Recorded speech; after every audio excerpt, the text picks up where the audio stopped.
Shalom, shalom, bien-aimés dans le Seigneur, chers fidèles internautes de la PPT TV sur notre chaîne YouTube. Merci de nous retrouver encore une fois de plus cette semaine dans le cadre de notre émission hebdomadaire de l'étude de la parole de Dieu. Il s'agit de notre programme hebdomadaire appelé à l'école du sabbat. À l'école du sabbat, c'est l'étude de la parole de Dieu à travers un guide, un moniteur trimestriel.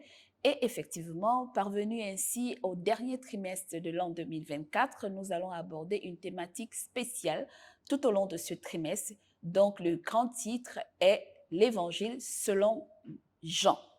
Nous restons donc dans les évangiles synoptiques. Après avoir étudié l'évangile selon Marc, ce trimestre, nous aborderons l'évangile selon Jean. Et pour en discuter pour la toute première leçon de ce quatrième trimestre de l'an 2024 qui a pour titre « Signes indicateurs du chemin ».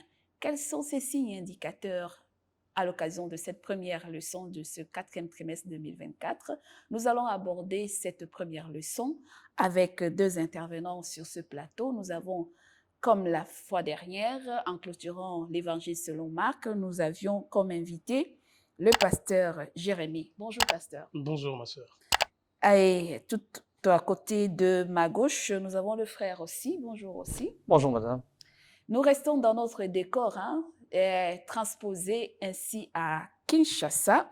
Nous allons demander à notre pasteur, le pasteur Jérémie, de nous faire la prière d'introduction. Prions. Que la gloire et l'honneur te reviennent pour tout ce que tu es, ô éternel Dieu. Nous te recommandons ces instants afin que ton esprit nous dirige et nous guide en nous accordant la meilleure compréhension de ta parole. Au nom de Jésus. Amen. Première leçon du quatrième trimestre 2024 dont le titre est « Signes indicateurs du chemin ». Nous lisons donc le verset de mémoire qui se trouve dans le livre de Jean, le chapitre 30 et le chapitre 20, le verset 30 et le verset 31. Jean, chapitre 20, le verset 30 et 31, qui nous disent « Jésus a fait encore, en présence de ses disciples, beaucoup d'autres miracles qui ne sont pas écrits dans ce livre. Mais ces choses ont été écrites afin que vous croyiez que Jésus est le Christ, le Fils de Dieu, et qu'en croyant, vous ayez la vie en son nom, nous dit l'évangéliste Jean. » Pour donc lancer le débat, pasteur Jérémie, nous avons étudié le troisième trimestre avec l'évangile selon Marc. Nous avons achevé d'ailleurs la dernière leçon avec la résurrection de Jésus. Et cette fois-ci, nous abordons un nouveau trimestre avec l'évangile de Jean. Quelle est la particularité de l'évangile de Jean par rapport à l'évangile selon Marc que nous avons étudié? Oui, c'est une très bonne question, ma sœur. Alors, déjà de prime abord, en étudiant la leçon de Marc, vous avez l'impression de connaître Jésus, connaître ce qu'il fait, ce qu'il a fait, et de façon générale. On a l'impression qu'on sait tout au sujet de Jésus en lisant Marc. Et pourtant, quand vous abordez Jean, déjà, il vous dit clairement qu'il y a beaucoup de choses qui ne sont même pas encore, qui ne sont pas reprises ici, et même le monde entier ne saurait contenir s'il faut reprendre dans les moindres détails. Jean nous apporte des détails rapprochés que vous ne trouvez dans aucun autre évangile. Jean nous relate des histoires que vous ne trouvez dans aucun autre livre. Les conversations personnelles entre Jésus avec une ou deux personnes. Vous voyez, la femme au puits, vous avez l'aveugle né depuis sa naissance, Nicodème, ce genre de détails que vous ne trouvez nulle part. Donc, Jean étant l'apôtre ayant le plus vécu et le tout dernier même à mourir, a eu le temps de lire ce que les autres avaient déjà écrit et il a apporté une touche particulière sur les détails qu'il n'y avait pas sur les autres. Très bien. On a vraiment besoin de connaître l'évangile de Jean parce qu'on découvrira bien d'éléments à la fois qui peuvent nous enrichir. Et puis, le témoignage que nous avons de Jean, c'est que c'est l'apôtre, c'est le disciple qui se couchait sur la poitrine de Jésus pendant que Jésus enseignait. Donc, cet évangile, c'est un évangile qui provient de la bouche de la personne qui connaît le rythme du battement de cœur de Jésus.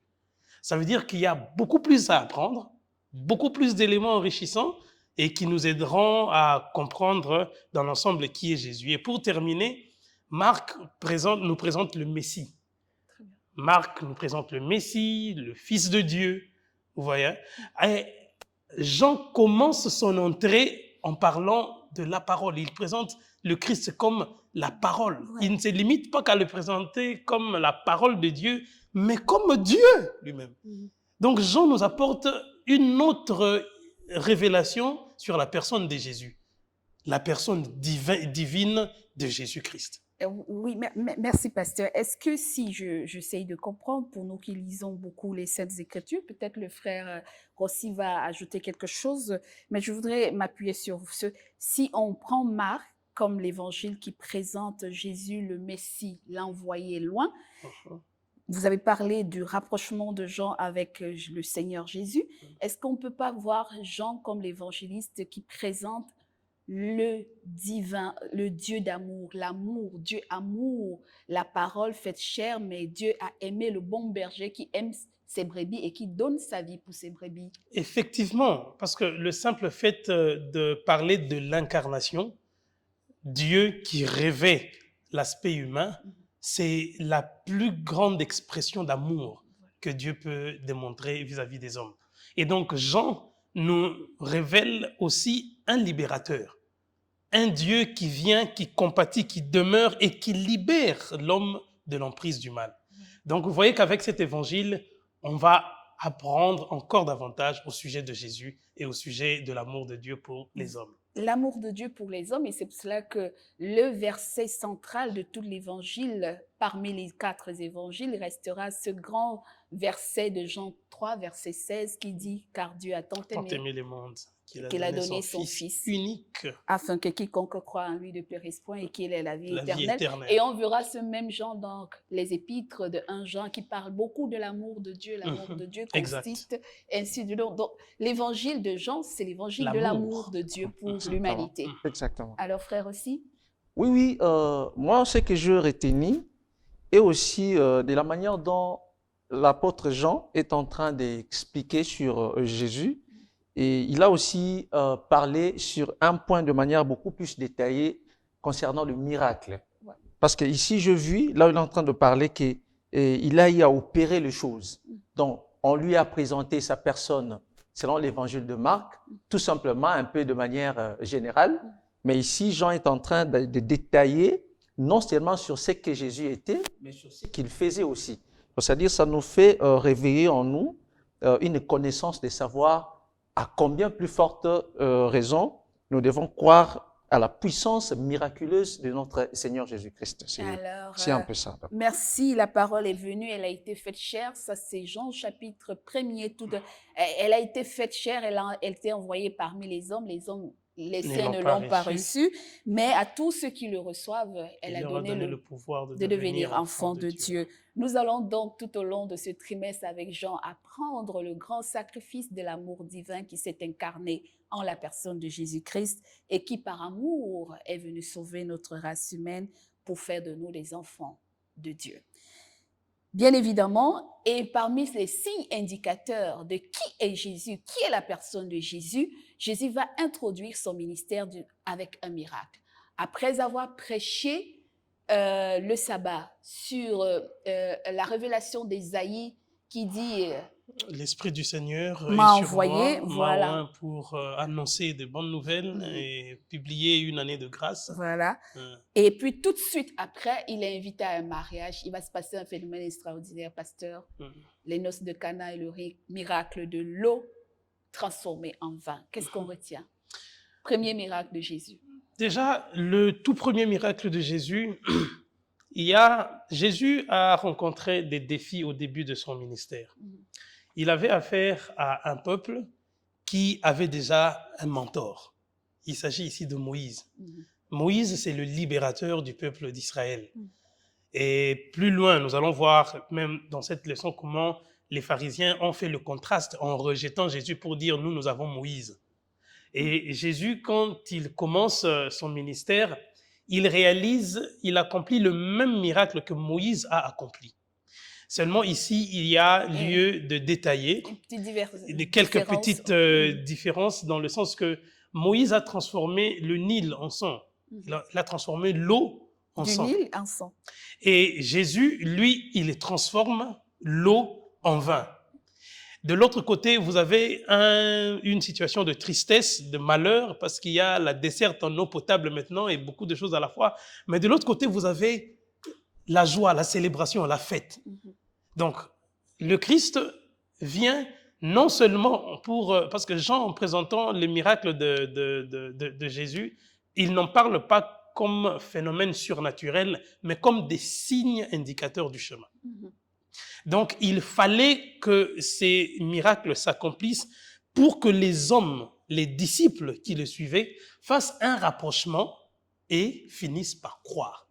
Et vous allez voir qu'après avoir accompli ce miracle, les disciples eux-mêmes ont réalisé, ils se sont dit, cet homme n'est pas un homme ordinaire. Soit il vient de Dieu, soit il est Dieu, mais tout ce que vous voulez, il n'est pas ordinaire. Donc Jésus choisit comme premier miracle un jour de festin de noces.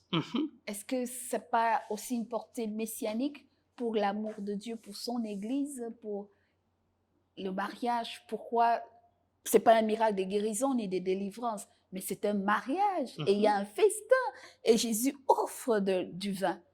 Et un vin, on nous dit que ce vin était tellement bon que le maître de cérémonie a été étonné aussi. Oui, je crois que ce n'était pas de hasard parce que tout ce que Jésus faisait avait un but bien précis. Il a profité de ces instants-là parce qu'il savait aussi bien que les gens allaient bel et bien se réunir à ce point-là. Il y aurait un bon nombre de gens, mais comme il avait avec lui sa mission, il devait de plus en plus, dans chaque opportunité, faire quelque chose pour amener sa mission à sa réussite.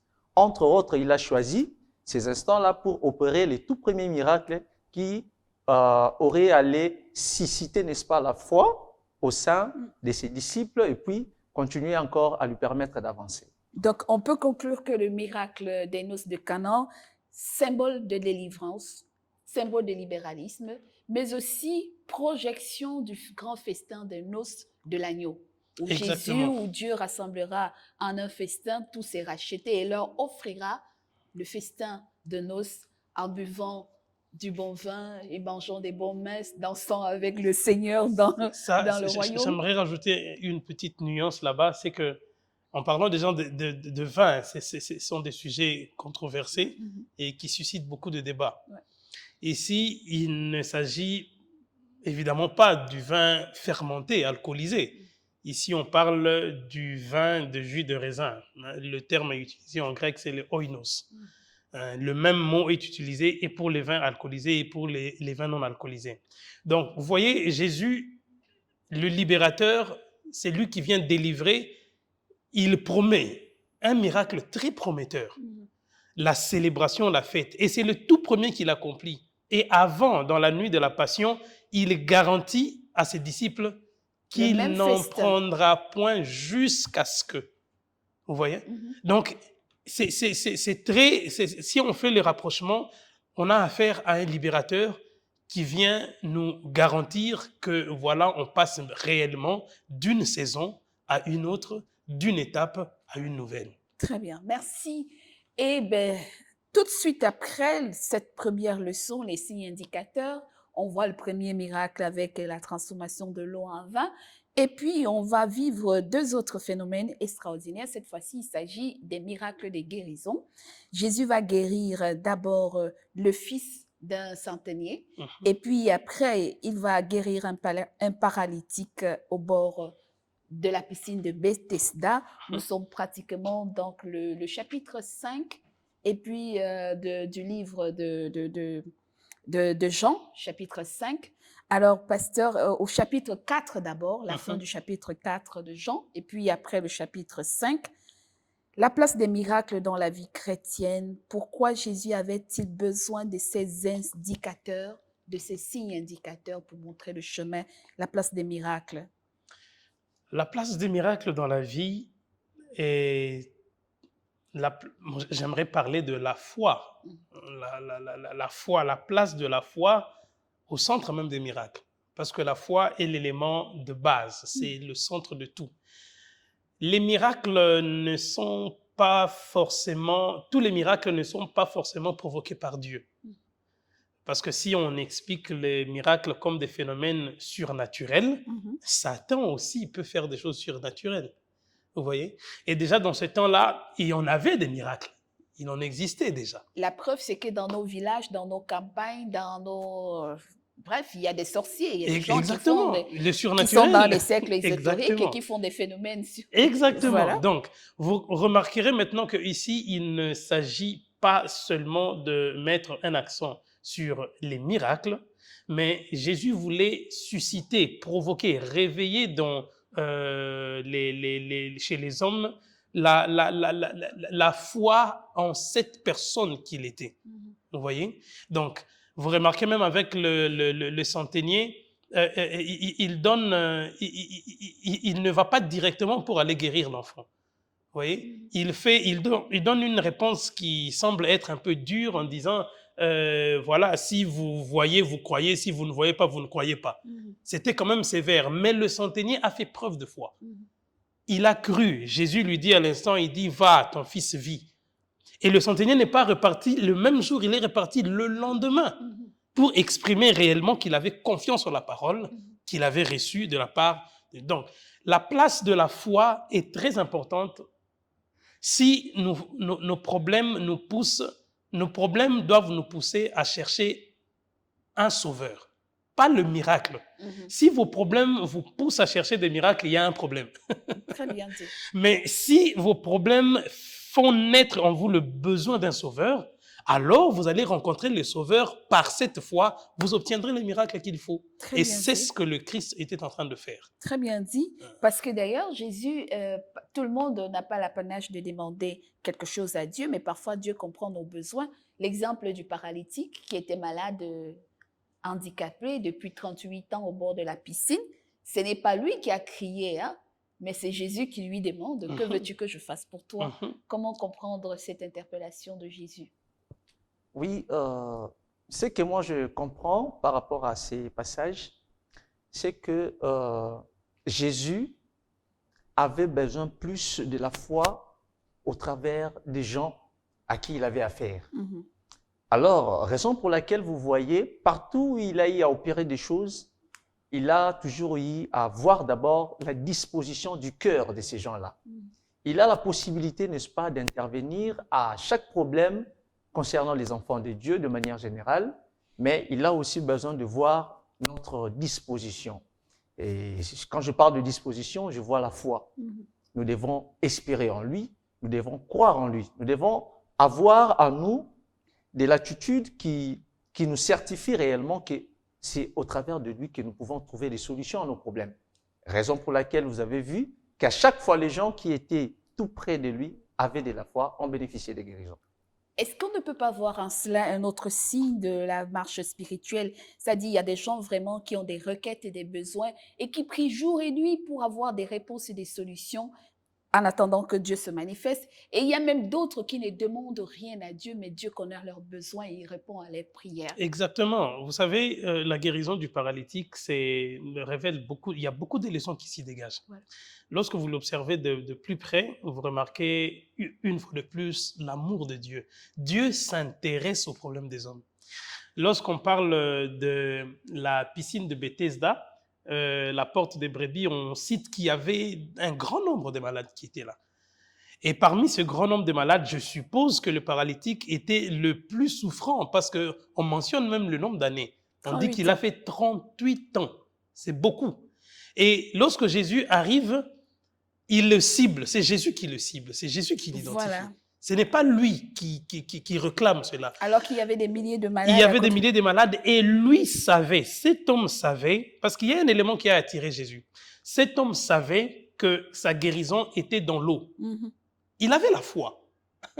Il croyait qu'il pouvait être guéri si seulement il réussissait à atteindre l'eau. Et lorsque le Christ vient, le Christ sait lire dans nos cœurs.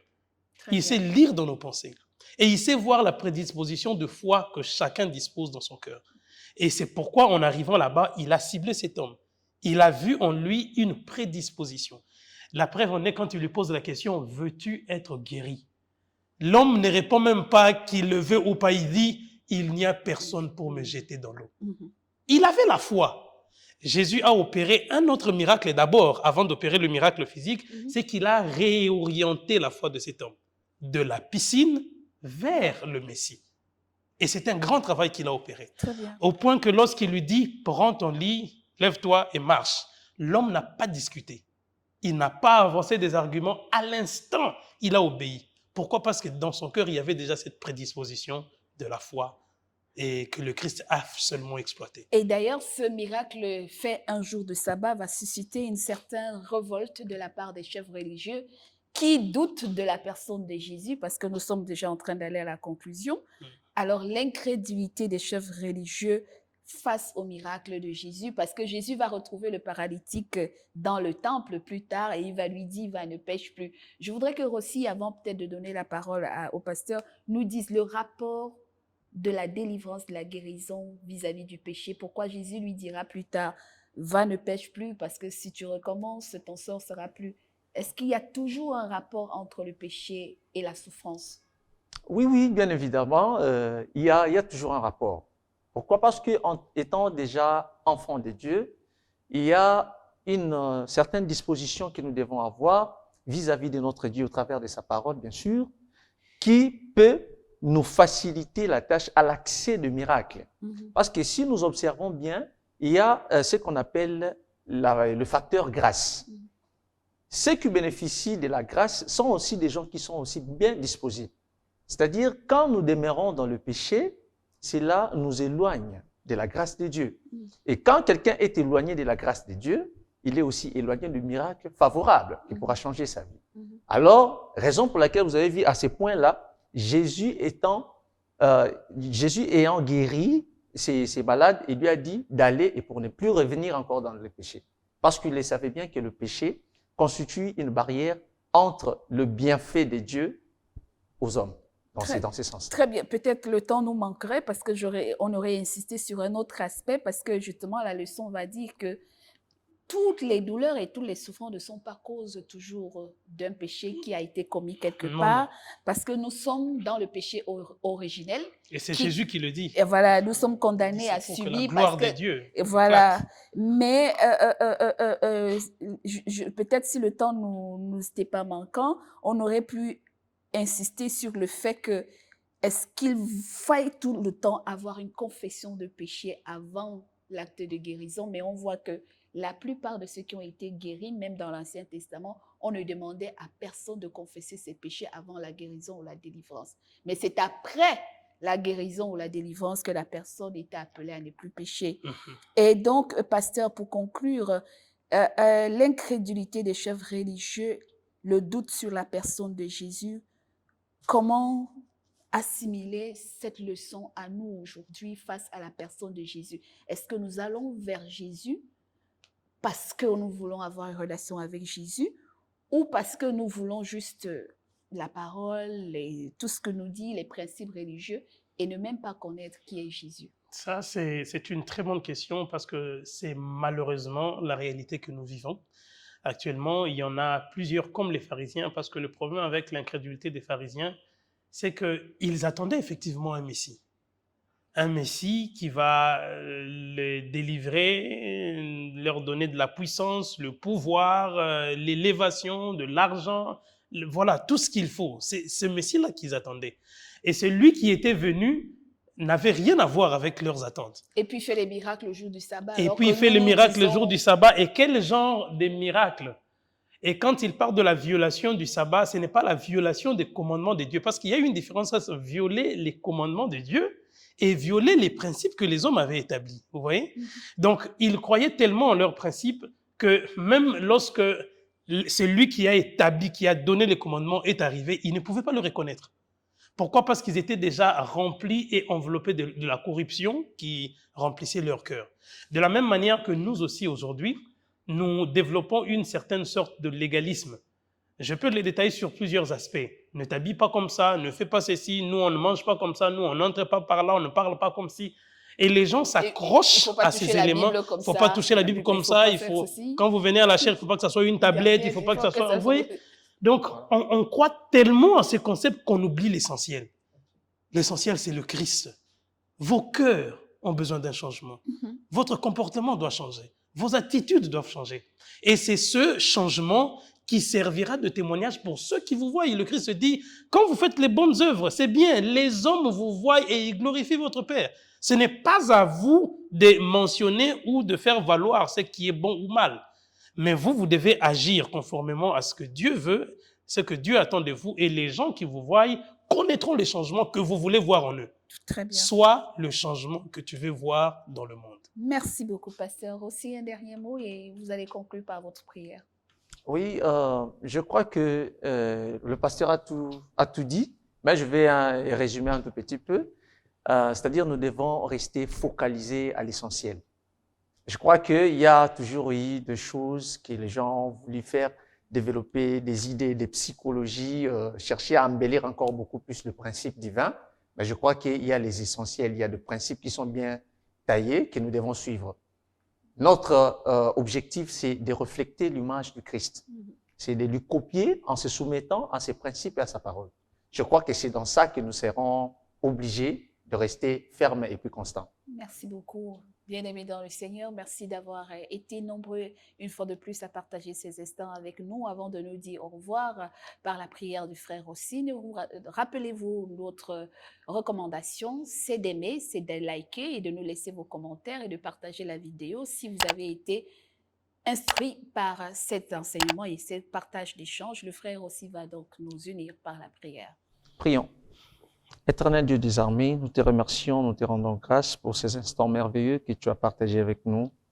Laisse que cette œuvre puisse aller plus loin jusqu'à changer les différentes vies de tout le monde qui auront cru à ton nom, Seigneur. Que les âmes soient sauvées au travers de celui-ci. Lorsque tu puisses accorder encore plus davantage de la grâce que nous ayons de l'avant. C'est en ton saint nom, au nom de Jésus-Christ, que nous t'avons ainsi prié. Amen. Amen. Leçon 1, 4e trimestre 2024, des signes indicateurs pour le chemin. Merci de rester avec nous tout au long de ce 4e trimestre avec l'évangile de Jean. Nous allons en apprendre beaucoup sur le bon berger, le divin qui s'est fait chair et le Dieu qui a aimé le pécheur et y a donné son Fils unique. Amen.